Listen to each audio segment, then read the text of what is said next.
네, 안녕하세요.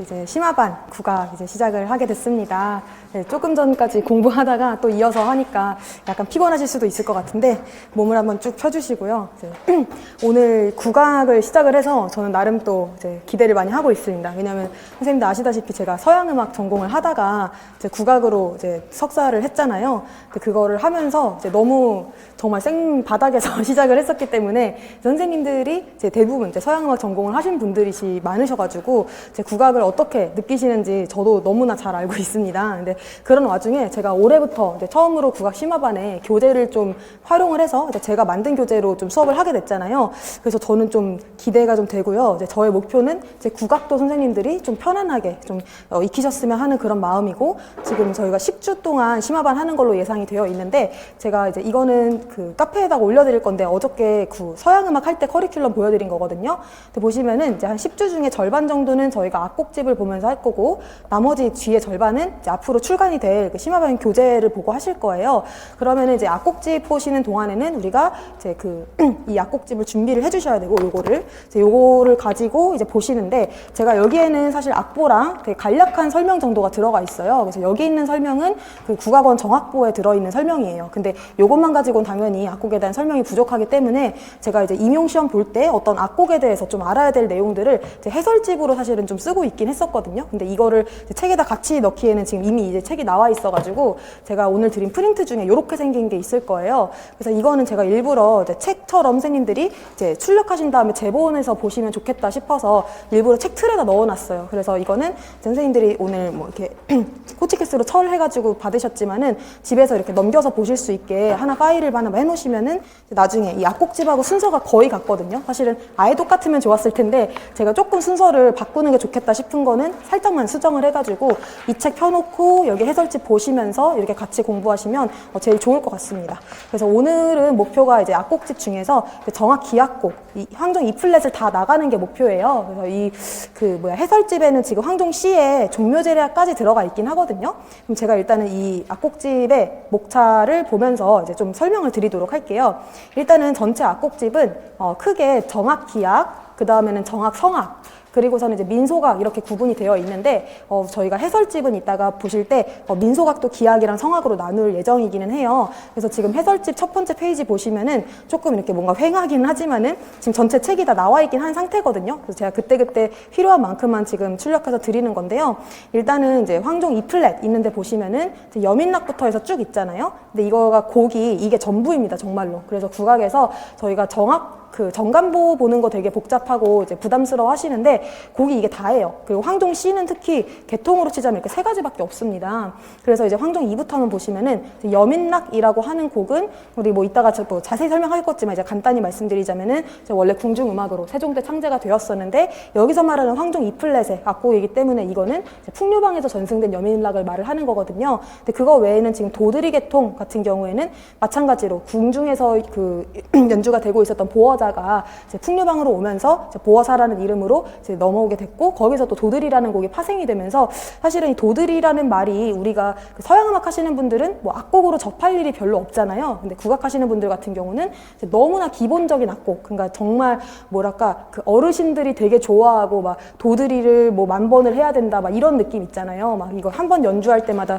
뭐 집신에다가 모래를 하나씩 넣어서 집신이 꽉 차야지 집에 갔다 막 이런 말이 나오는 곡이 바로 도들이에요. 그러니까 굉장히 많이 연습을 하시고, 또 도드리 계통에서 나온 곡들이 우리가 잘 아시는 뭐 사면도드리, 뭐 하얀도드리, 연불도드리, 그 다음엔 또 개, 양, 우 이런 데 들어가는 것들, 그래서 도드리 계통들이 은근히 많아서 좀 넣어봤고요. 그 다음에는 영산해상 3가지, 요거 잘 아실 것 같고, 그 다음 보허사, 이것도 사실은 뭐 도드리랑 뭐 연관되어 있지만은 조금 따로 띄워놨어요. 근데 이제 요거 이번에 시험에 나왔었던 거 아시죠? 보어사가 이제 가거양장 이렇게 편성하는 거 물어본 게 있었고, 그 다음에는 이제 가곡 파생곡 해가지고 우리가 황종 E플랫으로 가곡을 연주를 할 때 반주를 하잖아요. 그래서 그 반주곡에서 기악곡으로 파생된 자진한입에 대한 정리, 그 다음에는 이제 취타풍류라고 해서, 자 여기서부터는 약간 그 궁중음악이라고 해야 되는데, 이제 취타풍류도 결국에는 군영이나 궁중에 소속돼 있으면서 그냥 우리가 풍류방에서 연주하는 그런 곡들이 지금 앞에 7번까지라면은 이제 슈타부터는 이제 약간 그 세악수라든지 연주하는 주체가 좀 정해져 있는 그런 경우입니다.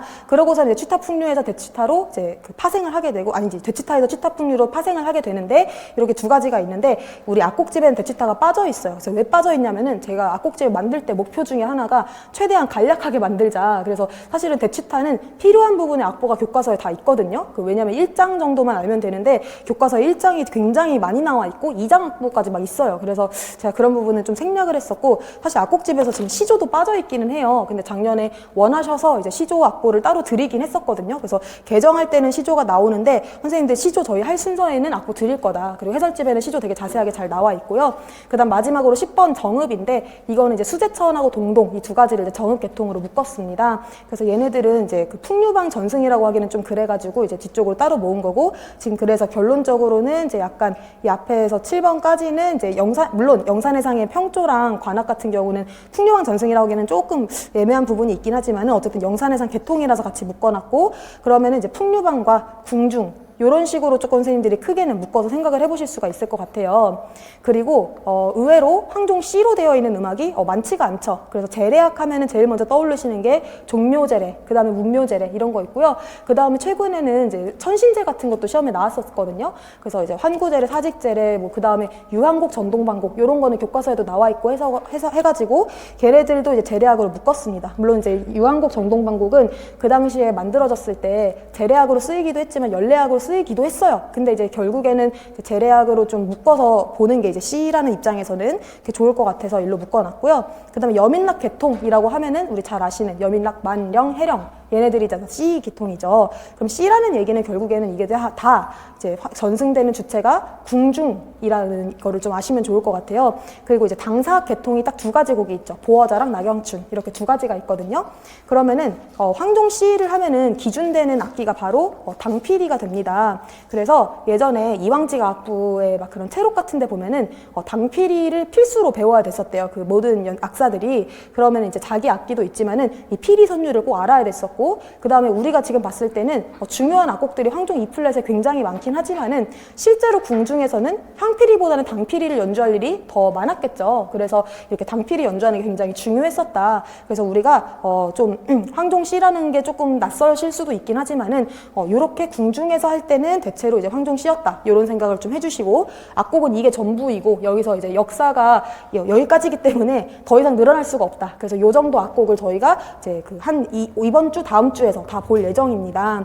그리고 이제 정가로 넘어가면은 이제 정가는 이제 여기 자세하게 그 목록을 안 해놔가지고 이제 잠깐 그 우리 악곡집으로 와보시면은 이렇게 가곡 가사 시조가 있는데요. 가곡은 그냥 순서대로 되어 있어요. 그래서 이거는 뭐 가곡은 사실 뭐 중요한 내용들이 좀 있기는 하지만은 어쨌든 이 중에서 뭐 다 26개 곡이 만약에 여기 있다 악곡집에, 그럼 이거를 뭐 저희가 다 보고 이렇게 하기는 조금 힘들고, 이 중에서 이제 시험에 나올 만한 중요한 요소를 가지고 있는 악곡들 같이 외우고 그 앞머리 외우고 이제 어디에다가 중요한지 이런 거 체크해놓고 이런 식으로 좀 공부를 할 예정이고, 이제 그 교과서에는 가사가 없었는데 가사가 좀 포함이 됐어요. 그래서 가사 하면은 제일 대표적인 게 6번에 있는 어부사죠. 그래서 어부사가 가장 오래된 악장 가사에 기록되어 있는 그런 가사가 되겠는데, 이거 외에도 지금 가사들이 종종 나오긴 했었어요. 근데 대체로 얘네들이 그 육박계통으로 되어 있기 때문에 그 악보를 보고 알아볼 수 있으면 되고, 그 다음에 얘네들은 이제 장단은 다 비슷비슷해서 5박 아니면 6박 아니면 이제 무장단 하나밖에 없어요. 그러면 이제 가사 첫머리를 보고 이제 무슨 제목인지 아는 거, 그런 게 좀 중요하긴 하거든요.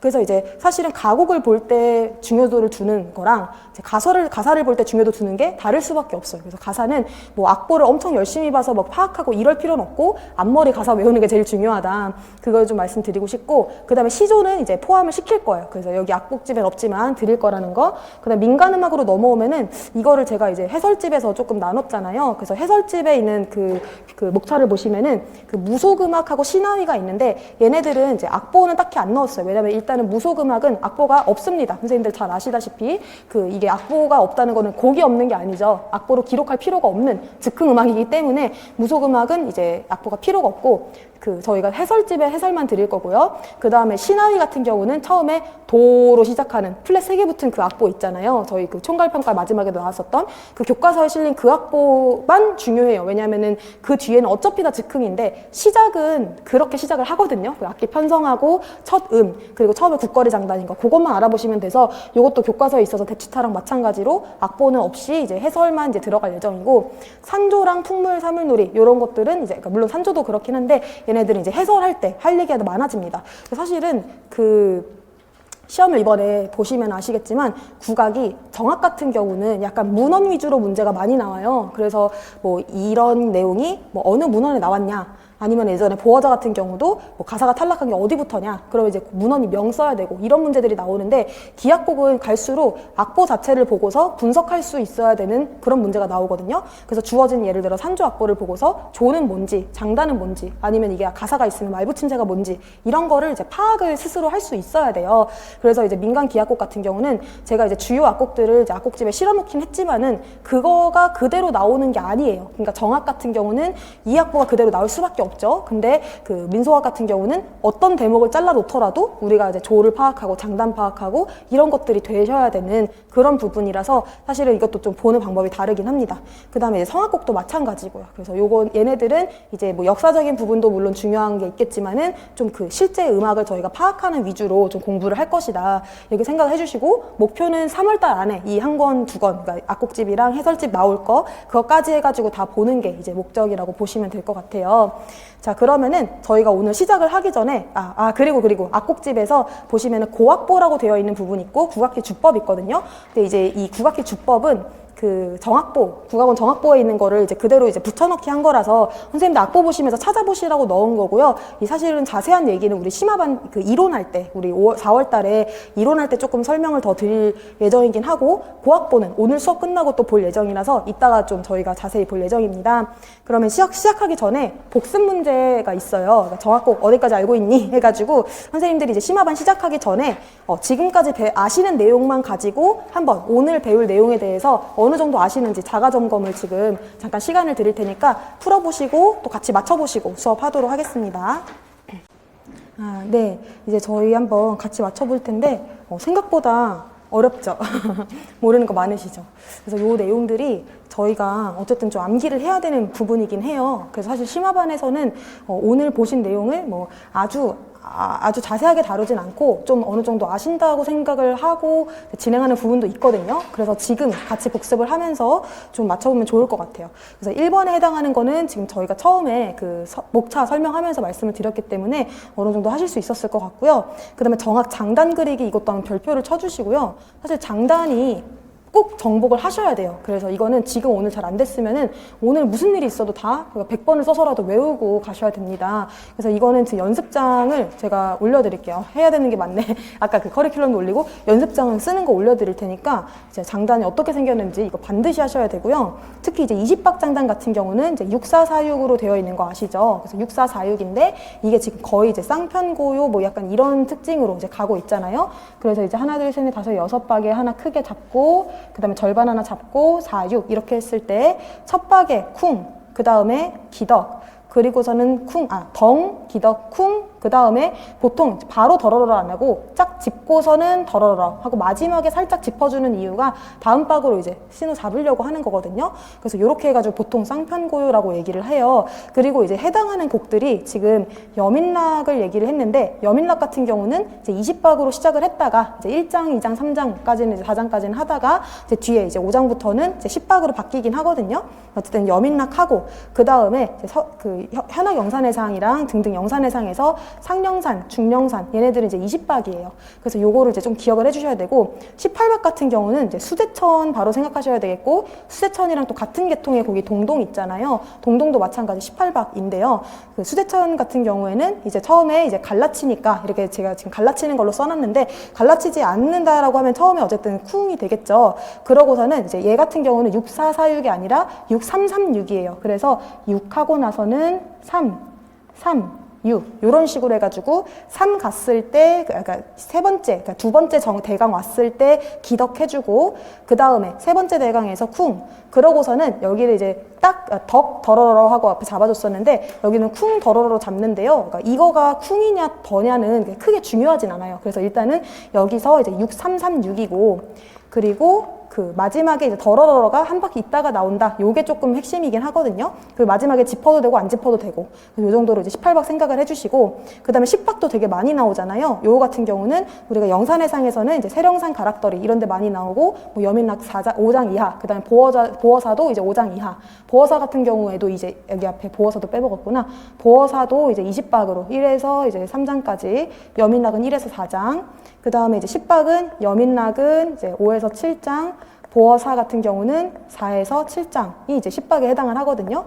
그리고 이제 영산해상에서는 세령산하고 가락더리가 이제 10박에 들어가는데, 요거는 이제 6, 4, 4, 6이 반으로 줄어든 거니까 3, 2, 2, 3 이렇게 되겠죠. 그래서 3, 2, 2, 3 이렇게 나눠지게 되고, 그 다음에 이것도 덩, 그 다음에 이번에는 더러러러, 그리고 이제 쿵 잡아주고 기덕, 요렇게 조금 순서가 바뀌긴 합니다. 그래서 요게 조금 조금 외우시기 어려울 수는 있는데요. 그래도 10박도 굉장히 자주 나오니까 이렇게 좀 암기를 해주시면 되겠고, 자, 한 장단 6박짜리 장단은 이름이 바로 도드리 장단입니다. 그래서 이 도드리 장단은 진짜 정확하게 많이 쓰이는 장단이에요. 그래서 얘는 덩 쉬고 기덕 쿵 더러러 떠. 잘 보시면은 이게 그냥 그 위에 그 긴 장단, 20박 장단을 그냥 줄여놓은 것 같이 생겼거든요. 그래서 이거를 그냥 6박인데 얘는 어떻게 좀 나누기도 조금 애매해요. 막 3소박 계통이냐 2소박 계통이냐 이렇게 보기에는 조금 애매하고, 그냥 진짜 6박인데 이거를 20박 장단에서 그냥 안 치는 박 빼버린 그런 형태라고 생각을 하시면 될 것 같아요. 그래서 여기에는 이제 도드리 계통 곡이 다 들어간다라고 생각을 해주시면 되겠고요. 그 다음에 이제 타령 장단이라고 하면은 이거는 우리가 외우기로 했었던 덩 기덕 떠 쿵 기덕 따 이렇게 되는 거 있죠. 그래서 이거는 12박 장단이지만 3소박 4박처럼 인식을 한다라는 게 이제 선생님도 알고 계실 거예요. 그래서 뭐 타령이나 군악 이런 곡들이 이제 다 들어가게 되고, 또 이제 취타 계통 곡들 중에서도 뭐 무슨 타령이다 이런 이름이 붙으면은 웬만하면 이 장단을 쓰게 되죠. 그다음 마지막으로 이제 취타 장단 같은 경우는 똑같은 12박으로 되어 있지만은 이거는 2소박 계통이죠. 그래서 이거는 덩 따 덩 더러러러 쿵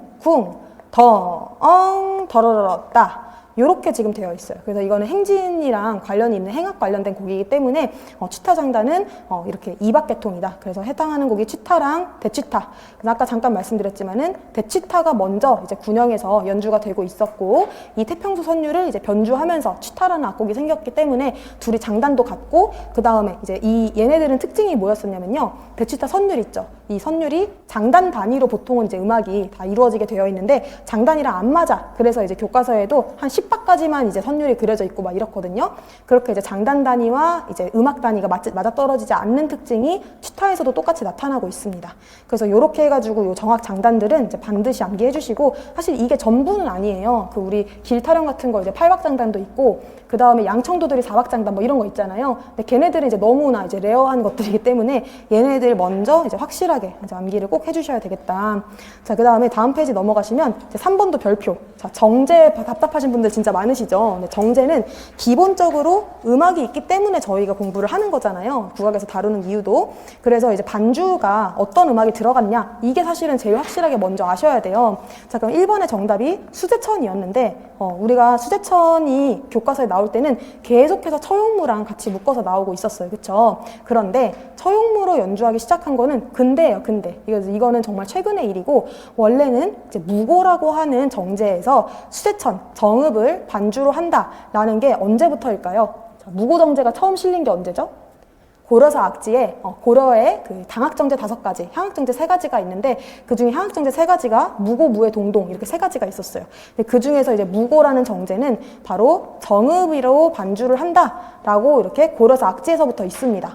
그러면 이 정읍이 수제천이라는 아명이 나중에 붙은 것이죠. 그래서 수제천이라는 노래로 이제 그 정읍이라는 노래로 이제 무고를 반주를 했었는데, 이 결합이 언제까지 이어지느냐? 악학개범에도 이렇게 되어 있어요. 그래서 이제 아박이라고 그러니까 그 무고라고 하는 그 정제를 이제 그때도 악학개범, 그러니까 조선 중기까지도 이제 무고를 정읍으로 노래한다라고 되어 있는데, 조선 후기 정제무도 홀기 이쯤에 가가지고서는 갑자기 아박이랑 반주를 하게 된 거예요. 그래서 이렇게 조금 변화가 가사가 있었다가 지금은 이제 처용무에 반주를 하고 있다. 그래서 이렇게 수제천 같은 곡은 너무 중요하죠. 사실은 이게 뭐 편성면에서도 그렇고 이제 역사가 아주 길다. 뭐 백제의 갸효에서부터 왔다. 이런 것도 그렇고 워낙 중요하다 보니까 사실 디테일한 문제 물어봐도 이상하지가 않잖아요. 그래서 이런 기본적인 애초에 무고랑 정읍으로 연결이 되어 있었기 때문에 이 수제천이 살아남은 거예요. 궁중에서 계속해서. 그러다가 조선 후기에만 잠깐 아박 쓰다가 이제는 처용무로 이제 엮어져 있다. 요거 확실하게 외워주시면 되겠고요.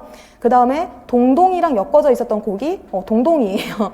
조금 이제 어이없을 수도 있으실 텐데 동동이의 이제 노래로 되고 있는 게 동동이고 이때가 이제 뒤에 문제 중에 지금 5번 문제 보시면은 덕을한 곰배에 받잡고 이게 이제 동동사잖아요. 정월 날인물은 하는 거 보니까 1월부터 12월까지 각각의 노래가 있어. 그럼 이런 거를 무슨 채라고 하냐면은 원령체 가사다라고 얘기를 합니다. 그래서 원령체 가사를 가지고 있는 이 노래 제목이 바로 동동이에요. 그래서 이 동동이라는 노래를 가지고 동동이라고 하는 그 정제를 노래를 한 거죠. 그러니까 이제 같은 이름인데 이게 정제인지 아니면 이게 노래를 말하는 건지 혹은 노랫말을 말하는 건지 혹은 기악합주곡 동동이라는 곡을 말하는 건지 이런 게 헷갈리실 수 있는 거예요. 그래서 동동이라고 했을 때 지금 한번 같이 정리해 볼까요? 첫 번째는 동동이라는 가사가 있어. 그러면 이제 덕을한으로 시작하는 노랫말을 말할 수가 있다. 사라고 하면 조금 어려우실 수 있으니까 1번은 노랫말. 동동이라고 했을 때 첫 번째 노랫말을 말할 수가 있고 두 번째는 이 노랫말에 곡을 붙인 동동이라는 곡이 될 수도 있다. 그러면은 이 곡은 또 크게 두 개로 나눠질 수가 있는데 이 노랫말이 붙었던 성악곡, 옛날에 그런 성악곡을 이제 동동이라고 했었잖아요. 근데 지금은 성악곡이 아니죠. 지금은 관악합주곡입니다. 그래서 이거는 기악곡, 지금의 관악합주곡이다. 이런 의미를 가질 수가 있고 그 다음에 세 번째가 저희 지금 보시는 것처럼 정제의 명칭으로서의 동동 있죠. 그래서 이렇게 세 가지를 좀 구분하실 수가 있어야 된다. 자, 그러면은 동동 한 김에 지금 앞에서 정읍도 한번 저희 구분해 볼까요? 정읍도 첫 번째는 노랫말이 될 수가 있죠. 그래서 노랫말은 이제 밑에 5번에 보시는 것처럼 달아 높이곰 도드샤. 이게 지금 정읍사예요. 그래서 달아 높이곰. 가로치고 써주시고서 정읍이라고 했을 때 첫 번째 노랫말을 뜻으로 가질 수가 있고 그다음 두 번째 뜻은 곡인데 마찬가지로 그 달아 높이곰에다가 곡을 붙였던 성악곡을 지금 얘기할 수도 있지만은 가사가 탈락한 지금의 형태 기악곡을 말할 수도 있다. 이 기악곡은 지금은 관악합주로 연주를 하고 있죠. 그 다음 세 번째 마지막으로는 이제 정읍이 이제 이거는 두 개만 하면 되겠다. 맞아요. 정읍이라는 어차피 정제가 없으니까 이렇게 두 가지만 저희가 하시면 되겠고 참고로 수제천은 아명이다. 그래서 이번에 제가 총괄 문제 낼 때 그 정읍에 대한 문제를 내놓고서는 아명을 써라 했는데 정읍을 쓰시는 선생님들도 계시곤 했었거든요. 근데 그게 수제천을 워낙 저희가 많이 쓰는 표현인데 그것만 사실은 아명이에요. 그러니까 교과서에 실려있는 모든 곡들 중에서 수제천만 아명을 사용했어. 근데 그게 정읍보다는 좀 약간 임팩트 있잖아요. 수제천이. 그래서 좀 이름을 쓰게 된 것 같고 그래서 이걸 헷갈리시지 않으셨으면 좋겠다. 원래 이름은 정읍이다. 자, 그 다음에 3번은 이거 너무 중요한 거죠. 선유락, 검기무, 항장무 얘네들은 다 대치타가 이제 대치타가 포함이 된다는 게 특징인데요. 계통으로 치자면 이 셋은 다 어떤 계통이에요? 향악계통이다. 그래서 제가 지난번에 말씀을 드렸었는데 계통을 묻는다라고 얘기하면은 당, 향 중에 대답을 해야 됩니다. 그래서 이 아당향으로 구분했을 때 선유락 같은 경우는요, 물론 이제 기록되기 시작한 거는 조선 후기이기는 한데 그 배를 타고 노는 이런 모습들이 이제 신라 시대부터 이제 기록이 있어요. 그래서 이거의 선유락은 아주 오래된 신라부터의 그런 놀이다라고 이제 보고 있거든요. 그리고 이거는 또 민간에서 이제 들어왔다. 그러니까 조선에 막상 들어왔을 때는 이제 민간에서 들어왔다라고도 얘기를 하고, 자, 검기묘 같은 경우는 칼을 들고 싸우는 거예요. 그러니까 이제 기녀들이 이제 되게 예쁜 막 이런 모습들만 보여주고 하다가 이제 여기는 이제 칼을 들고 하니까 그런 약간 힘 있는 무공의 모습들을 같이 반주로 이렇게 하는 게 좀 어울린다고 생각했던 것 같고요. 항장무는 이제 스토리 자체가 원래 정제가 기회를 바친다라는 뜻이잖아요. 그쵸? 이 정제가 원래 이야기가 있는 게 정제예요. 그래서 약간 악가무 같은 스타일에다가 이야기까지 포함된 거다. 선생님들이 한번 생각을 해보시면은 정제가 처음 들어온 게 이제 고려사 악지, 거기에서 이제 당학정제가 들어온 거를 보셨었잖아요.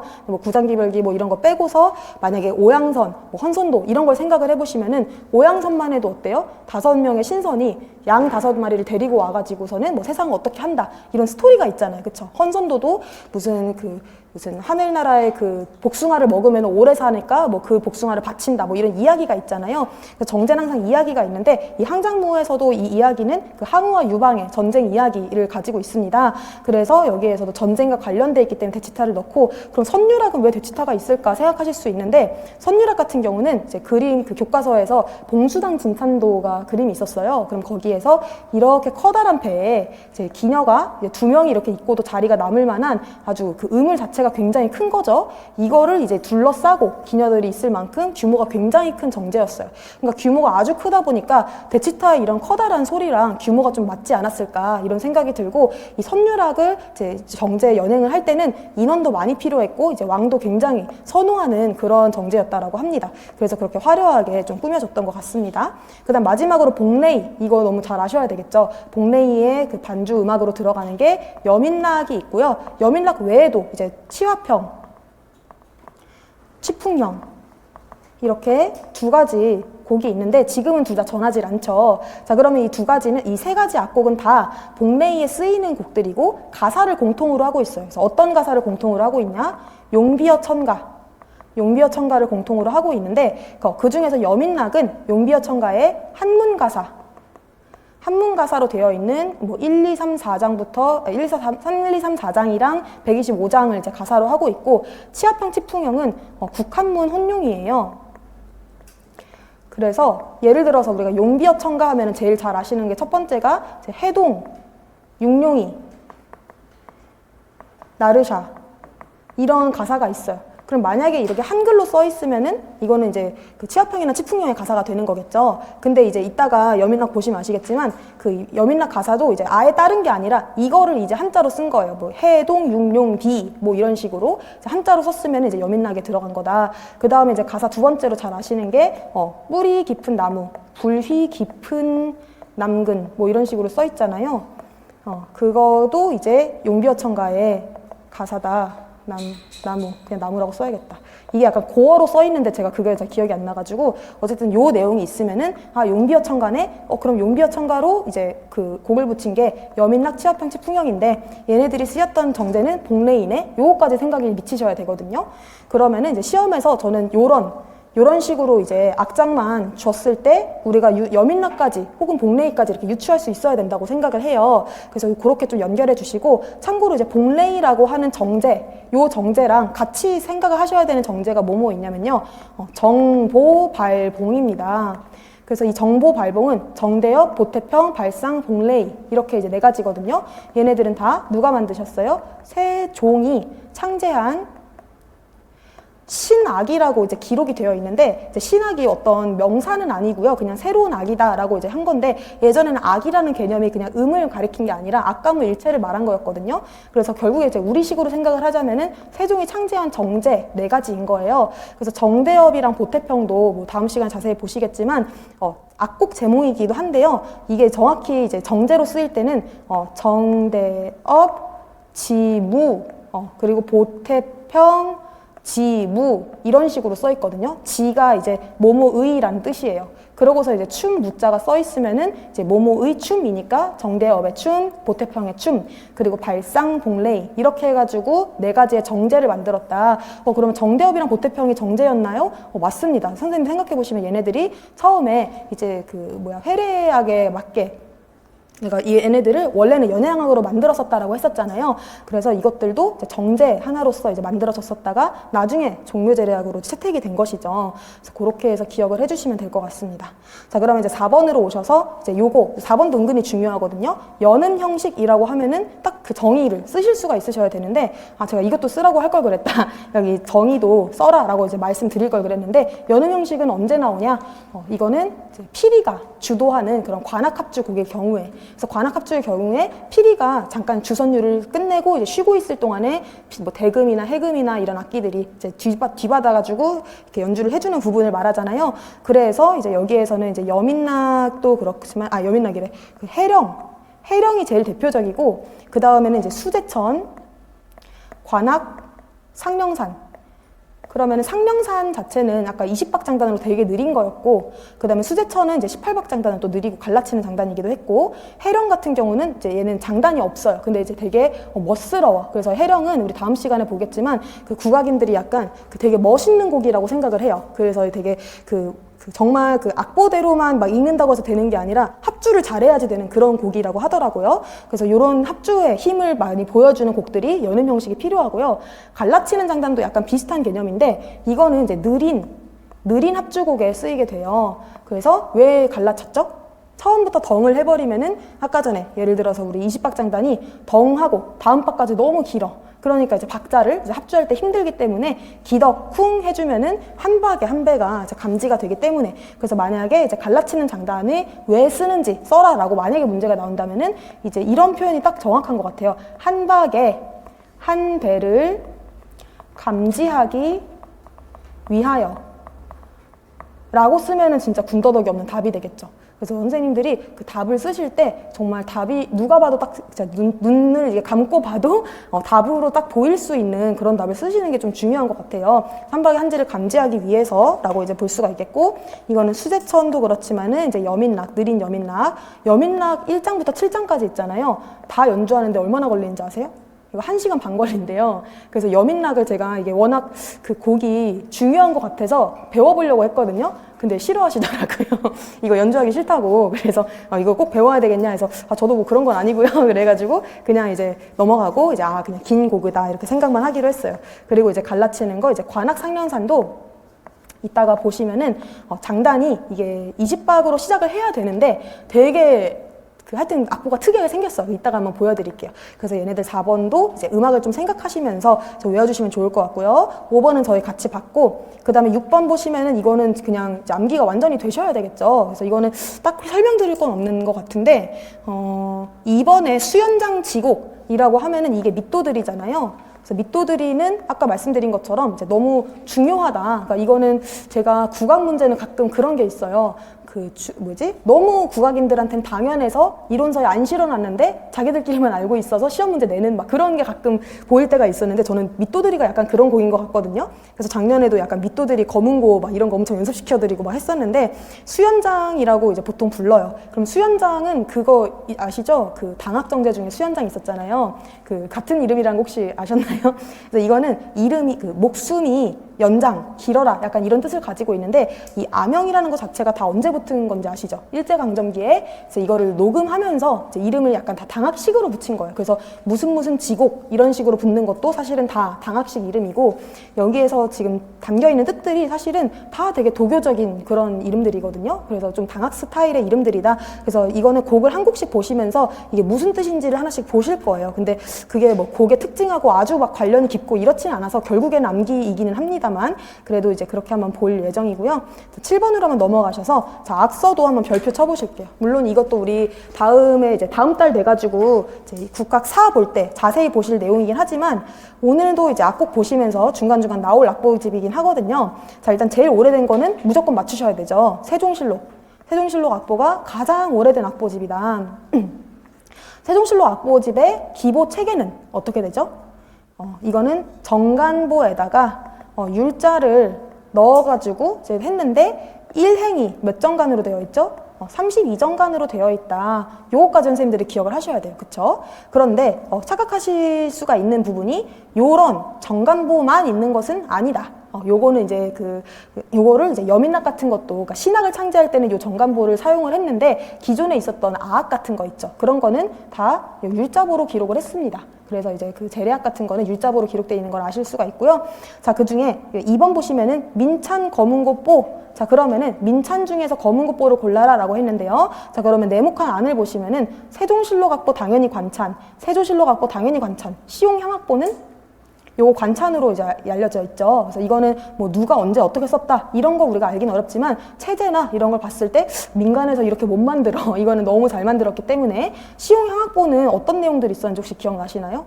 고려 가요들이 많이 들어가 있었거든요. 그리고 이제 무가 같은 것들, 막 대왕, 뭐 무슨 구마대왕 막 이런 것들 막 들어가 있었는데, 특히 고려가요 중에 뭐 서경별곡, 청산별곡 이런 것들이 이제 악보로 들어가 있어가지고 그 곡들을 가지고 우리가 보태평 정대엽 그 선율을 얹었을 때 이런 선율을 얹었겠구나 라고 유추할 수 있는 근거가 됩니다. 그리고 시용향악보, 그리고 세조실록 악보는 세종하고 다른 점이 있어요. 정간보를 그렸을 때 이거를 조금 개조를 했죠. 어떻게 개조를 했냐면은 일행이 몇 정간이냐? 16정간이다. 절반으로 줄여버렸고, 그리고 16도 너무 길어. 이거를 좀 나눠줘야 되겠어. 6대강으로 나누게 되죠. 그래서 이거를 3, 2, 3, 3, 2, 3 이렇게 나눠줬을 때 우리가 세조구나 라고 알 수가 있고요. 같은 체제를 시용향악보에서도 쓰고 있어요. 그리고 이제 세조실록에서는 이것뿐만 아니라 율자보 대신에 오음 약보를 사용했다라는 것도 이제 특징이 되겠죠. 그래서 이따가 악보를 또 다 보실 수 있고요. 여기까지 이제 설명이 좀 길었는데 앞으로는 좀 빨리 갈 수 있어요. 금합자보는 또 너무 중요하죠. 왜 중요하다고 맨날 제가 강조드리죠? 이거는 가장 오래된 민간 악보다.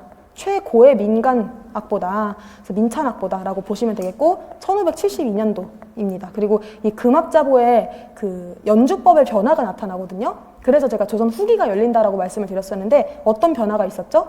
경안법에서 여간법으로 바뀌게 되면서 우리 음악에 식임새라는 것이 등장을 합니다. 그래서 여간이라는 건 어때요? 줄을 깊게 누르는 것이죠. 그래서 끌어내릴 수도 있고 밀어 올릴 수도 있고, 그쵸? 떨어줄 수도 있고, 그 다음에 이렇게 한번 굴려줄 수도 있고, 그런 것들이 이제 써 있는 게 금합자보고, 악학개범은 어때요? 성종 때 만든 관찬 맞죠? 너무 잘 아실 거고, 대학 전보 이거는 뭘까요?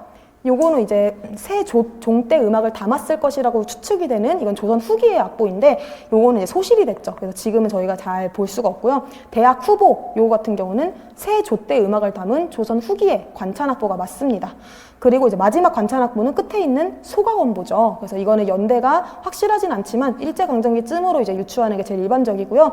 나머지 삼죽금보, 유해지, 양금신보는 다 민찬 검은고보가 맞습니다. 그래서 웬만한 악보들은 다 검은고보인데, 예를 들어 양금신보 같은 거, 양금의 악보가 아니죠. 양씨가 만든 금보인 거거든요. 그래서 이거는 이제 헷갈리실까봐 이제 혹시 몰라서 문제를 좀 내봤고요.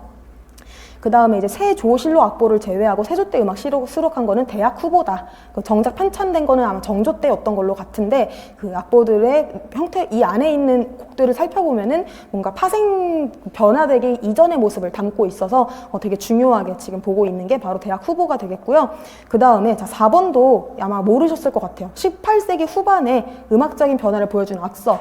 이게 오늘 아주 자주 보실 유해지입니다. 그래서 유해지 같은 경우는요, 그 검은고를 이제 선비들이 굉장히 좋아했었잖아요. 근데 검은고에 명인이 있었어. 그래서 이 사람은 선비는 아니고 그냥 이제 중인인데 너무 잘하는 이제 성함이 이제 김성기라는 분이 있었습니다. 그래서 이분이 이제 직접 쓰신 건 아니고 이제 제자들이 이제 이분의 가락을 담아서 어은보라는 악보집도 냈고요. 유해지라는 악보집도 냈는데, 이 유해지는 이제 딱 언제 나온 걸로 보여지냐면 1800년으로 보여져요. 그래서 딱 그렇게 연도가 써 있는 건 아닌데, 자 그럼 1800년에 이 악보집이 나왔다라는 것은 그 이전에 있었던 그 직전에까지 연주하던 것들을 담았다라는 거잖아요. 그래서 이 딱 19세기로 넘어가는 순간이긴 하지만은 이 안에 담긴 음악은 18세기 후반이다 라고 이렇게 보고 있는 거죠. 그래서 이 유해지에 특히 영산해상이 파생된 게 다 들어가 있어요. 그래서 그런 것들을 봤을 때 유해지라는 곡을 악보집을 선생님들이 되게 잘 볼 수가 있다. 잠깐만, 어음보랑 헷갈리는, 유해지가 그게 맞나? 갑자기 헷갈리네. 김성기 얘기가 아니었나? 갑자기 헷갈리네요. 어쨌든 요건 조금 이따 제가 확인해서 말씀을 드리도록 할게요. 그래서 유해지가 1800년이고 이제 18세기 후반에 영산해상 담은 거는 맞고요. 그 다음에 이제 8번 가보시면은 이제 악곡에 대한 질문, 요것도 이제 은근히 이제 모르시는 것들이 있었을 것 같은데, 암형들은 다 각자 쓰실 수 있었을 것 같고, 자 8번, 그러니까 여민락을 2번 별표 쳐주시고요. 제가 이제 특히 국악 같은 경우는 그 쓰임하고 엮여져 있는 곡들이 너무너무 많죠. 그래서 우리가 감상을 위한 곡들이 아니잖아요. 국악곡들은 대체로 다 기능이 있어서 어떤 기능이 있었냐, 요거를 같이 생각을 해주셔야 되는데, 창제했을 때는 어때요? 정제 반주였죠. 그래서 그 얘기가 딱 바로 나올 수 있어야 되고, 노랫말 하면은 용비어 청가 바로 나올 수 있어야 되겠고, 오늘날의 편성 써라 그러면 관현 합주죠. 그럼 선생님들이 생각을 하셔야 될 게, 그러면 언제부터 관현 합주였을까? 이게 풍류방으로 전승됐을 때는 관현 합주는 좀 힘들잖아요. 그쵸? 그러면 이제 관악으로, 그러니까 현악으로 연주를 했다라는 얘기인데, 현악으로 전승이 됐다라는 얘기인데 언제 관현 합주가 됐을까? 또 정제 반주를 했다라는 것은 이렇게 줄풍립 편성으로 이렇게 바로 있진 않았을 텐데 그 전에는 혹시 모양이 달랐을까? 약간 이런 거를 좀 생각을 해보실 수가 있는 거죠. 그 다음에 이제 선법 같은 거는 이제 조금 외우기 귀찮으신 부분이긴 한데요. 여기 알아두시면 좀 좋기는 하거든요. 그래서 요거는 이제 황종평조거든요. 황종평조. 그래서 웬만하면 황종평조기는 해요, 곡들이. 그래서 선생님들이 황종평조가 아닌 곡들을 외우시면 오히려 빠를 수 있다. 그리고 이제 밑도들이 같은 경우는 이제 너무나 그 스탠더드한 그 줄풍류 곡이에요. 그러니까 얘도 선법이 당연히 이제 황종평조라고 생각을 하시면 되거든요.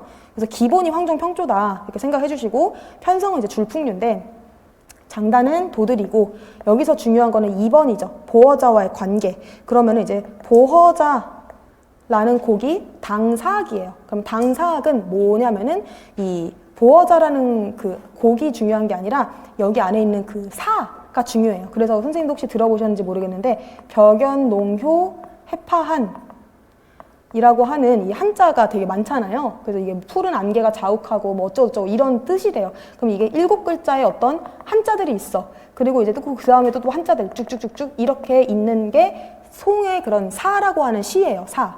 그러니까 우리나라의 시조시 같은 시조 그런 거랑 마찬가지인 건데 여기에다가 이제 음악을 붙여서 노래를 부르는 거거든요. 그럼 시조시에다가 시조 음악을 붙여서 노래 부르는 거랑 똑같아서 그때 우리도 만약에 이제 평시조라고 얘기를 하면은 이 첫 번째 가사를 붙이잖아요. 동창이. 그러면은 아 지금 동창이라는 시조시에다가 평시조 곡조를 붙일 거구나 라고 아는 것처럼 이렇게 벽연농호 해파한 이렇게 하면은 아, 벽연농호 사에다가 보어자 이러면 아 보어자라는 곡에다가 벽연동의 사를 붙일 거구나 라고 이렇게 아는 거예요. 그러니까 시는 바뀔 수가 있고 곡은 정해져 있는 거죠. 그래서 이런 식의 스타일을 당사악이라고 하고 낙양춘도 마찬가지인 거거든요. 자 그러면은 이 당사악의 시의 구조는 우리나라 시의 구조가 초장, 중장, 종장 해가지고서는 2구씩 이렇게 6구로 되어 있는 게 이게 우리나라 시의 구조라면은 당사악의 구조는 어떻게 생겼냐?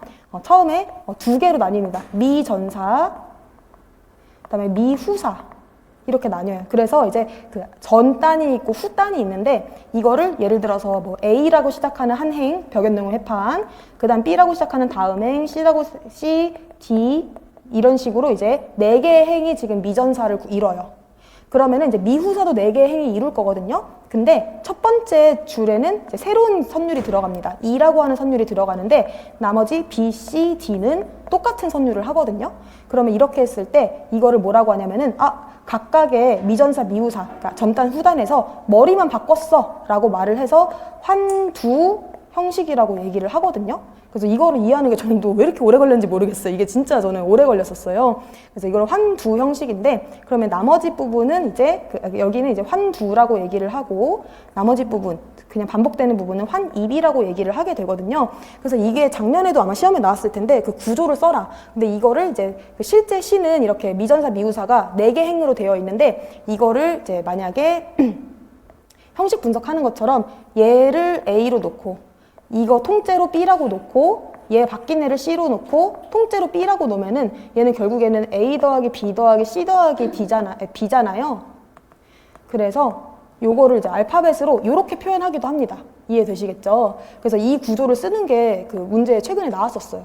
그래서 요거를 선생님들이 이해를 하시면은 아 그러면 A랑 C는 환두에 해당을 하고 지금 B는 환입 부분에 해당을 하는구나. 그래서 이게 설명이 너무 길어진 이유가 뭐냐면은 보어자는 이렇게 생겼는데요. 이 중에서 우리가 이제 도드리로 가지고 온 거는 바로 A 더하기 B 더하기 C까지 그래서 이 반복되는 이 환입 부분을 제외한 이 부분까지를 가지고 온 거예요. 그래서 그 말이 좀 길어졌는데 결국에는 그래서 이거를 뭐라고 하냐면은 이제 환두 부분, 그리고 이것도 빼고 그 보어자는 이제 도드리는 또 여기까지만 가지고 온 거라서 B랑 C만 가지고 온 거거든요. 요거는 이제 지금의 보어자랑 잠깐 그 설명을 한 거였고 그러면 이제 B랑 C 부분을 가지고 온 거니까 이 밑도드리 자체는 보어자의 환입과 환두를 가지고 왔다. 라고 이렇게 써야 됩니다. 그래서 이게 조금 복잡하죠. 그래서 보어자라는 곡이 하나가 있는데 파생이 됐을 때 우리가 이런 구조까지 알아야 되다 보니까 조금 복잡한 면이 있어요. 그래서 요거를 조금 이해해 주시고 어차피 지금 잠깐 본 거고 다음에 볼 때 우리 또 자세히 볼 거니까 봐주시고 웃도들은 쉬워요. 밑도드리가 먼저 나온 다음에, 그러니까 원래는 그냥 도드리였는데 옥타브 올려서 웃도드리를 연주를 하면서 이 앞에 원래 있던 도드리에다 밑자를 붙이게 된 거거든요. 그래서 이제 대충 옥타브 올린다라고 하는데 딱 옥타브 올린 건 아니고 그냥 대략 올렸다, 그냥 그렇게 생각하시면 됩니다. 자, 그러면 이제 얼마 안 남았네요. 사면 영산해상 볼 텐데요. 여기서도 이제 중요하게 볼 거는 2번이에요. 최초 문헌 기록, 이거 별표 쳐주시고요. 영산해상이라는 말이 처음 등장한 거는 악학개범에서 향학정제 도의, 정제 중에서 학, 연화대, 처용무, 합설이라고 하는 가장 큰 규모의 정제가 있었어요. 그래서 이제 학무도 있고 연화대무라고 하는 당학정제도 있었고 처용무라고 하는 우리나라 향학정제도 있었는데 이 세 개를 모아가지고 아주 크게, 정말 궁중에서 제일 큰 행사할 때 하는 게 바로 학연화대 처용무 합설이었는데요. 이때 그럼 신라성대, 소성대 이런 이제 처용가의 가사도 부르기도 하고 했지만은 막판에 이제 이게 갑자기 불교식으로 막 가게 돼요. 근데 그 전환을 딱 하는 게 뭐냐면은 영산, 회상, 불보살 이라는 가사를 노래한다 라는 구절이 딱 들어가 있어요. 그러면서 이제 영산해상을 반주한다 이렇게 써 있는데요. 이때가 최초로 영산해상 불보살이라고 하는 가사와 함께 이 곡이 언급된 기록이에요. 그래서 영산해상이 너무 중요하고 사실 많이 나왔었고, 이 학연화대 처용무 합설이 연주되는 시기가 언제였냐면은 바로 이제 연말연시에 그 나래의식 할 때였어요. 그래서 이게 또 작년에 시험에 나왔었다 보니까 분명히 이거 다음에 나올 수 있다라고 생각하거든요. 학연화대 처용무 합설. 그래서 거기에서 이제 불보살 이게 나왔다. 그래서 처음에는 이게 가사가 있는 성악곡이었는데 이게 금방 가사가 탈락해요. 그래서 우리가 이미 보어자도 가사 탈락한 시점에 고학부를 물어봤었기 때문에 이것도 저희가 그 기억을 해주면 좋을 것 같고요. 그 다음에 이제 구성곡 9가지 쓰실 수 있으셨죠. 상중세가삼, 염타군 맞죠? 상중세가삼, 염타군, 하염타군 맞아. 이렇게 해가지고 이제 9곡. 그다음 파생관계는 이제 상령산이 이제 원곡이고 상령산에서 중령산, 세영산이 다 파생이 됐다. 그냥 그 정도만 지금 알아두시면 될 것 같고요. 천년만세, 계양우 들어가 있는 거, 가진해상의 아명은 정상지곡. 이거 아마 어려우셨을 것 같은데 이제 한번 같이 풀어봤고, 평조해상은 이제 말 그대로 평조가 평평하다라고 써 있잖아요. 이 평평한 거는 이제 낮다라는 뜻이 있어요.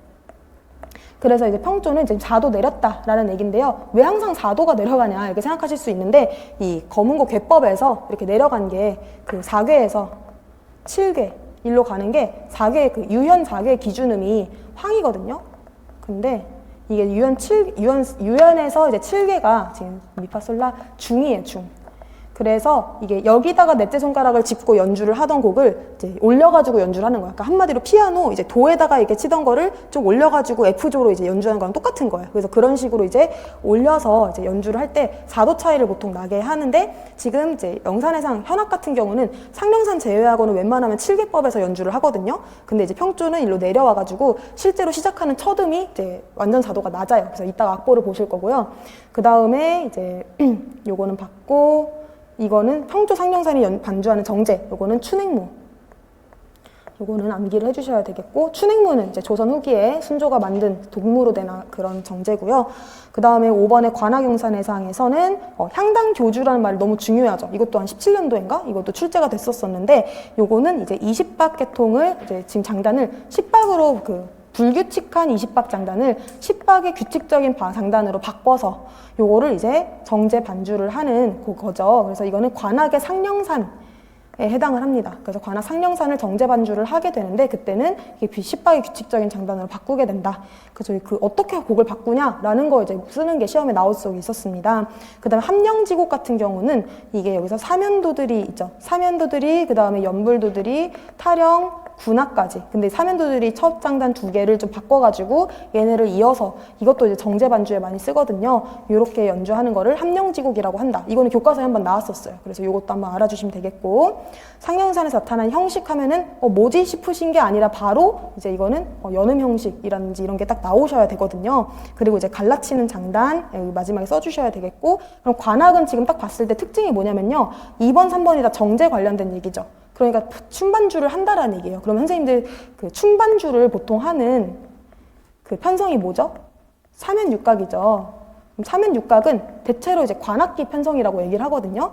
그러니까 이제 관악 영산해상도 이제 사면육각처럼 이렇게 그 관악의 그런 특징을 굉장히 많이 가지고 있는 거야. 그럼 관악의 특징을 가지고 있다라는 거는 굉장히 그런 식임새도 좀 자유롭고, 그리고 음악이 좀 유동적이다라고 볼 수가 있어요. 그래서 현악기가 있으면은 조금 더 정악스러운 그런 느낌이 들어가게 되는데 관악으로 있다라는 거는 이제 그 훨씬 더 유동적인 음악이다라고 보시면 되겠고 그렇기 때문에 장단도 갈라쳐줘서 이거를 쫙 잡아줘야 되고 그 다음에 연음 형식도 나타나서 이제 선율을 좀 쉬게도 해주고 이런 게 이제 나타날 수가 있는 거죠. 그래서 관악에 대한 이해를 그렇게 한번 해봤고요. 그래서 이제 세 가지 영산해상을 지금 보셨지만은 이따 들어보시면 알겠지만 이 현악 영산해상하고 평조해상은 곡이 비슷해. 조금 느낌이 비슷한데 관악은 아예 다른 곡 같아요, 느낌이. 그래서 그런 분위기가 달라지는 거에는 이런 관악의 그런 편성에 아주 힌트가 있다. 그다음 마지막으로 취타풍류 보시면은 구성악곡 이거 쓰실 수 있었을지 모르겠는데 모르셔도 괜찮아요. 교과서에서 자세하게 안 나와 있으니까. 근데 우리는 한번 다시 써보면은요, 취타, 그다음에 길군악, 그다음에 길타령, 그다음에 별우조타령. 그 다음에 군악. 그럼 여기 보시면은 이 취타는 솔, 미, 미, 미, 파, 도, 파, 솔, 파, 미, 파, 미, 솔, 파, 미 이러면서 시작하는 그 취타 곡은 이제 교과서에 실려 있으니까 아마 아실 것 같고 거기서 이제 길군악도 이제 나타나게 되는데 이게 이제 팔박장단이 나타나게 되고 그 다음에 길타령, 벼루조 타령 이런 애들은 다 타령장단 쓰고 군악 여기서 나오는 군악은 이제 앞에 나왔던 그 현악영산해상, 평조해상, 관악영산해상에 나오는 군악하고 같은 곡이에요. 그래서 조도 같고 장단도 같고 여기서 나오는 건마성 이런 특징도 똑같고 그래서 그런 군악 같은 경우는 공통점이 있어서 선생님들이 외우시기 쉬울 것 같다. 그리고 악기 편성은 일단 취타만 연주를 할 때는 관현 편성이 맞거든요. 그리고 이제 관현 편성을 할 때는 종경도 넣어가지고 같이 막 화려하게 해주기도 하는데 기본적으로 이 취타풍류 자체가 그 어디서 왔냐면은 풍류방에서 온 게 아니죠. 이건 궁중도 아니고 이건 행악에서 왔어요. 그러니까 세악수들이 연주하던 거예요. 그러니까 이거는 진짜 걸어다니면서 그런 연주하는 곡들이라 생각을 해주시고 그래서 세악수 편성에서 왔기 때문에 애초에는 이제 관악 편성이라고 봐주셔야 돼요. 그래서 취타만 연주할 때는 관현도 하지만은 쭉 이어서 할 때는 반드시 관악 편성으로 연주를 한다. 그것까지 알아주시면 될 것 같아요.